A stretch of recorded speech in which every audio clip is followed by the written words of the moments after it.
Tak, už máme posekanou celou zahrádku. Tak.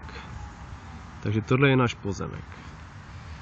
K tomu plotu a k těm keřům. A celá naše délka. Tady palíme tu trávu, kterou jsme dneska posekali, chvála Bohu, už to je.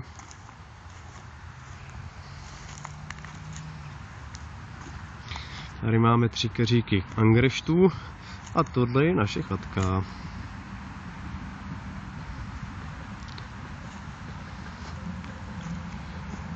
Tak, paráda, už to vypadá konečně k světu.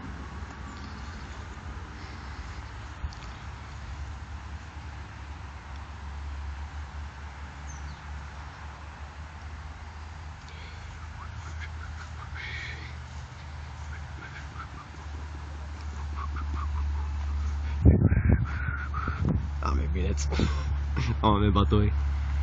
Tak ještě to na kameru na druhou stranu. Tady vidět, jak dlouhý ten pozemek je.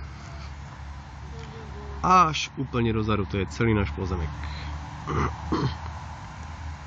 200 metrů čtverečních. A tohle je Natuldin Babuldin a Zlatuše.